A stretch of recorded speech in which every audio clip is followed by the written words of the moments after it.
नमस्कार दोस्तों, मैं रोहन शर्मा स्वागत करता हूं सभी का आपके अपने चैनल ज्योतिष इन वास्तु में। कैसे हैं आप सभी?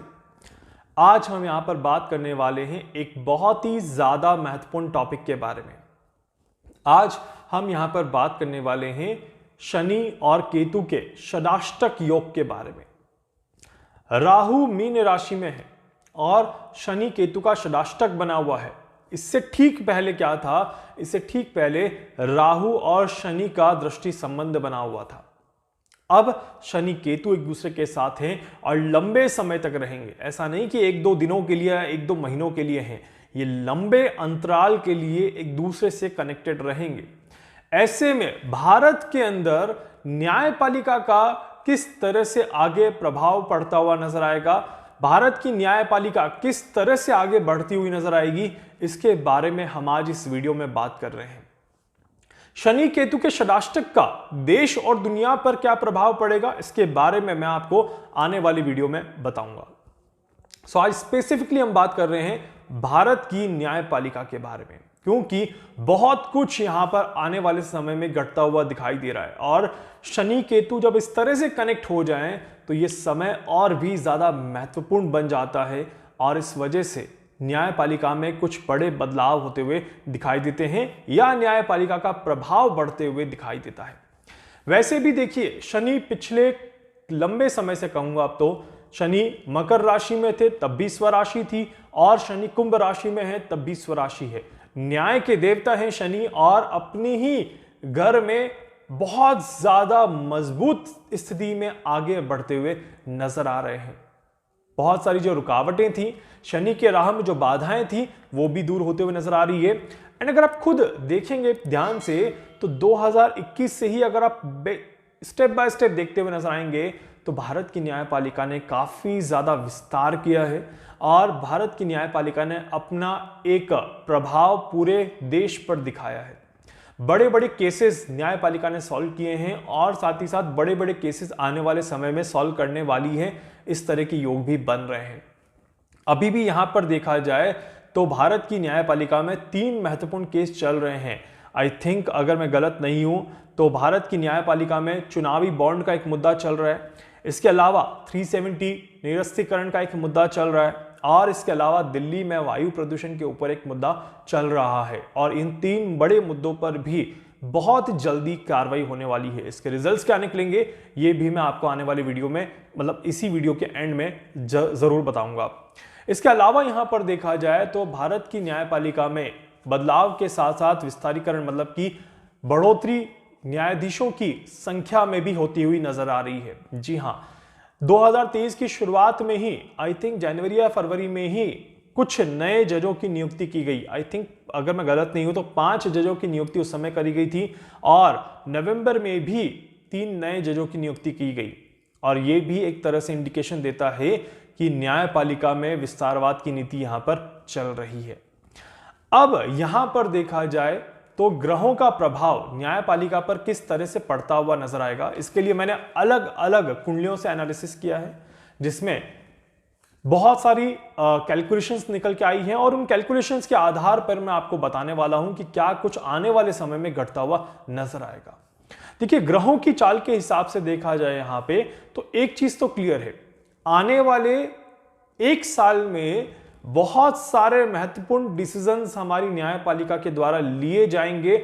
बहुत सारे मामलों में न्यायपालिका अपना स्टैंड बनाते हुए नजर आएगी और एक बार फिर से हमेशा न्याय की जीत होती है। इस तरह की चीजें हमें देखने को मिलेंगी जो कि एक बहुत ही ज्यादा अच्छी चीज है। यहीं पर देखा जाए, मैंने पिछली बार भी वीडियो बनाया था, तभी मैंने कहा था कि जस्टिस चंद्रचूड़ जी की जो कुंडली है ये बहुत ज्यादा प्रभावी कुंडली है। उनकी शपथ ग्रहण की जो कुंडली थी ये भी काफी ज्यादा प्रभावी कुंडली थी और 10 नवंबर को वो अपनी सेवा से निवृत्त हो जाएंगे 2024 में।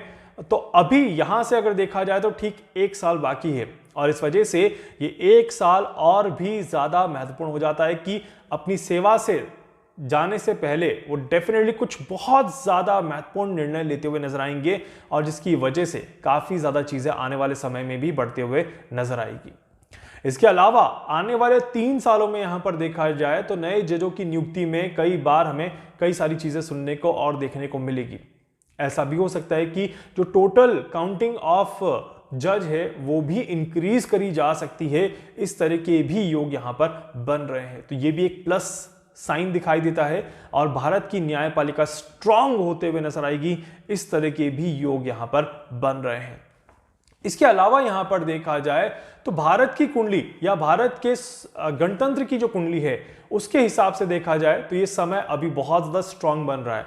हमारे संविधान में कुछ बड़े चेंजेस होने का, हमारे संविधान में कुछ बड़े बदलाव होने का या फिर कुछ बड़े नियम ऐड करने का भी ये समय काफी ज्यादा अच्छा है। इसी के साथ साथ हमारे देश की न्यायपालिका में भी कुछ बड़े नियम चेंज करने का, कुछ बदलाव करने का अगर देखा जाए समय, तो ये समय भी यहां पर काफी ज्यादा अच्छा दिखाई देता है, जिसकी वजह से इस समय में लिए गए निर्णय हमारे देश के लिए और हमारे देश की जनता के लिए काफी ज्यादा पॉजिटिव इंपैक्ट डालते हुए नजर आएंगे। यहीं पर कुछ चीजें अभी चल रही है जो बीजेपी के लिए थोड़ी सी पॉजिटिव और नेगेटिव रोल प्ले करते हुए नजर आएगी।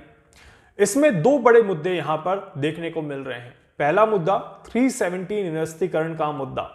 इसमें मुझे लगता है कि हमारे देश की न्यायपालिका जो है वो पॉजिटिव रिजल्ट देते हुए नजर आएगी और कहीं ना कहीं ये स्टेटमेंट आएगा कि 370 का निरस्तीकरण नहीं होना चाहिए। जो 370 किया गया है, 370 की धारा को हटाया गया है, बीजेपी ने जो स्टेप लिया है वो पूरी तरह से सही स्टेप है।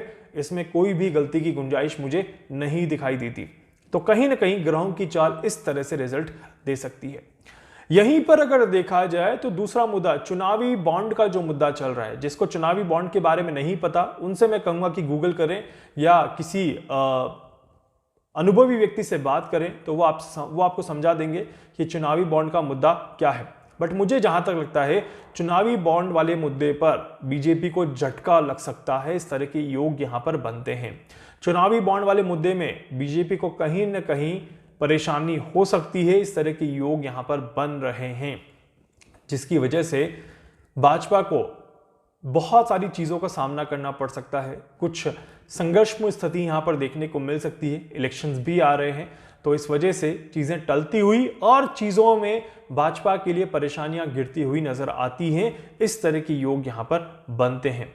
इसके अलावा भाजपा के अलावा कुछ और भी आप कह सकते हैं पार्टीज है जिन्हें इस प्रॉब्लम से परेशानी होगी, जिन्हें इस प्रॉब्लम का सामना करना पड़ेगा। इस तरह के भी योग यहां पर बन रहे हैं। तो ये एक बहुत बड़ी चीज रहेगी जो भारत की पॉलिटिकल स्ट्रक्चर को बदलने का काम करेगी और इसी के साथ साथ हमारे देश की न्यायपालिका का अपना एक लेवल सेट करते हुए नजर आएगी। मुझे लगता है इस तरह का स्टेटमेंट यहां पर निकलना चाहिए। तो ये एक बहुत बहुत इंपॉर्टेंट चीज यहां पर देखने को मिलेगी। इसके अलावा हमारे देश की न्यायपालिका में दिल्ली के ऊपर भी गाज गिरने वाली है। इस तरह के योग यहां पर बनते हैं। प्रदूषण के मामले में दिल्ली को राहत नहीं मिलेगी, ये चीज बड़ी क्लियर दिखाई देती है कि प्रदूषण के मामले में दिल्ली को कहीं ना कहीं परेशानी झेलनी पड़ेगी और एक और बार फसलों को जलाने का विवाद उठ करके खड़ा होगा। प्रदूषण का मामला उठेगा। पंजाब और हरियाणा के तरफ भी कुछ महत्वपूर्ण निर्णय लिए जाएंगे या कुछ सख्त कार्रवाई करी जाएगी। इस तरह के योग यहां पर बन रहे हैं और इस वजह से ये समय है जहां पर दिल्ली, पंजाब और हरियाणा की सरकार को पहले ही कुछ नियम कायदे बना देने चाहिए ताकि कोर्ट में ये मैटर बहुत ज्यादा ना उलझे। नहीं तो डेफिनेटली कोर्ट की तरफ से कुछ आदेश आएंगे, कुछ सख्त कार्रवाई होगी और कुछ सख्त नियमों का पालन करना पड़ेगा। इस तरह के योग यहां पर बन रहे हैं। इसके अलावा एक और बड़ा मुद्दा आने वाले भविष्य का रास्ता देख रहा है। जी हां, यह है आरक्षण का मुद्दा। आने वाले 3 सालों में खासकर भारत में आरक्षण का मुद्दा बहुत ज्यादा जोर पकड़ता हुआ नजर आएगा। मैं तो कहूंगा आने वाले 3 साल भी बहुत दूर हैं। आने वाले 1 साल में ही इस तरह की चीजें देखने को मिल जाएंगी। एक तरफ हम कहते हैं कि हमारा देश विभिन्न धर्मों को मानने का वाला देश है, दूसरी तरफ धर्म की ही लड़ाई हमारे देश में चल रही है। दूसरी तरफ हम कहते हैं कि हमारा देश विभिन्न जातियों और जनजातियों का देश है और हम सभी मिलकर के रहते हैं। और यहीं पर अब देखिए आरक्षण के मुद्दे बार बार उठते आए हैं और आगे भी उठते रहेंगे। तो वहां पर कहीं ना कहीं समानता यहां पर लानी पड़ेगी। इस तरह के योग यहां पर बनते हैं। ऐसे में अभी आपने न्यूज भी सुनी होगी कि उत्तराखंड में यूसीसी लागू हो रहा है। एक राज्य एक कानून यहाँ पर लागू किया जा रहा है, इस तरह के योग यहाँ पर बन रहे हैं। तो ये एक और बड़ी पहल है यहाँ पर, जो कि हमारे देश के कानून में, हमारे देश की न्याय व्यवस्था में एक बड़ा कदम उठाते हुए नजर आ रही है। और आने वाले समय में काफ़ी सारे चीज़ों को लेकर के बहुत महत्वपूर्ण निर्णय यहाँ पर लिए जाएंगे, इस तरह के योग बनते हैं। आरक्षण के मुद्दे पर हमारे देश की सरकार को भी बहुत ज़्यादा गंभीर निर्णय लेने पड़ सकते हैं, और आरक्षण का मुद्दा मुझे जहाँ तक लगता है ये कानून के उस दायरे में भी चला जाएगा, इस तरह के योग यहाँ पर बन रहे हैं। इस वजह से कानून का इन्वॉल्वमेंट होना और सर्वोच्च न्यायालय की तरफ से कुछ महत्वपूर्ण नियम कायदे यहां पर बनाना और उन्हें पालन करने के लिए बोलना, इस तरह के भी योग यहां पर पूरे दिखाई देते हैं। कुछ नए केसेस भी यहां पर किए जाएंगे जिनके बारे में सुनवाई होगी, और कुछ हाई प्रोफाइल मामले, जी हां, कुछ बहुत ही ज्यादा हाई प्रोफाइल मामले, जैसे कि गौतम अडानी का मामला है, उसके ऊपर भी सुनवाई होते हुए नजर आएगी। इस तरह के योग यहां पर बन रहे हैं, क्योंकि वो भी मैटर वापस से उठता हुआ नजर आएगा और कोर्ट में उसके ऊपर काफी ज्यादा गंभीर डिस्कशन चलेगा। इस तरह के योग बनते हैं।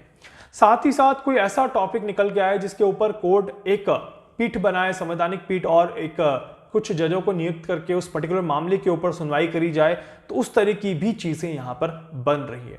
हमारे देश की न्यायपालिका को लेकर के अगर हम कुंडली देखते हैं तो मर्क्यूरी का जो एक टाइम फ्रेम चल रहा है यहाँ पे, ये एक तरह से गोल्डन पीरियड ऑफ टाइम यहाँ पर चल रहा है। ये बिल्कुल ऐसा समय है जब हमारा संविधान लिखा गया था और हमारे संविधान को एक तरह से मान्यता मिल गई थी, हमारे देश में लोकतंत्र की स्थापना हो गई थी।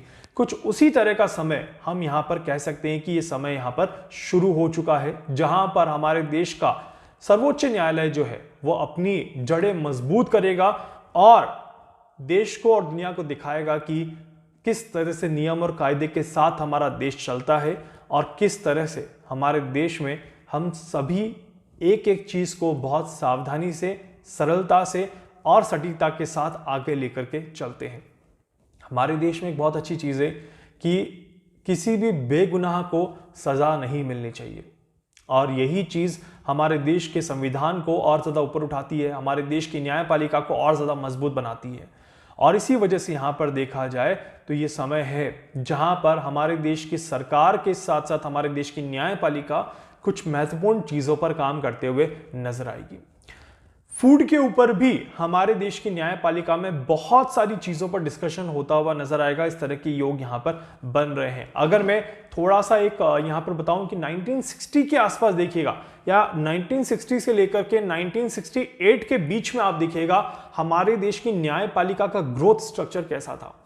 वहां पे आप पाएंगे कि न्यायपालिका का स्ट्रक्चर एकदम से राइज करता हुआ नजर आएगा आपको।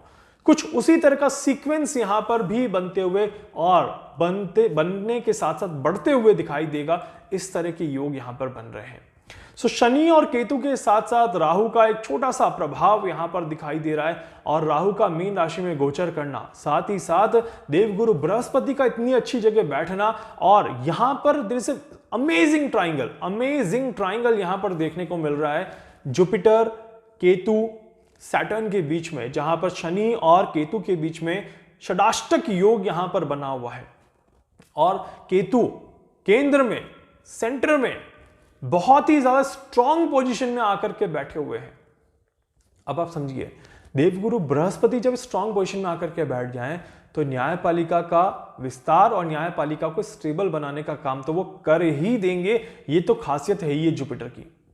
यहीं पर अब आप देखेंगे तो पूरे विश्व में अगर आप देखिए, जब से राहु केतु का ट्रांजिट हुआ है उसके बाद से विश्व में एकदम से चीजें आपको बदलते हुए नजर आएंगी।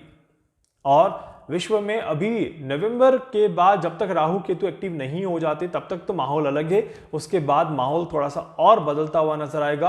यानी षडाष्टक योग और ज्यादा प्रभावी होता हुआ नजर आएगा।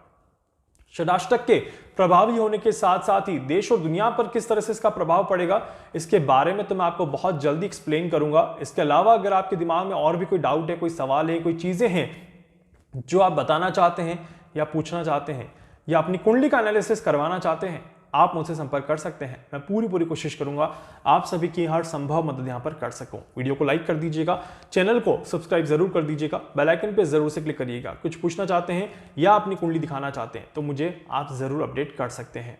धन्यवाद।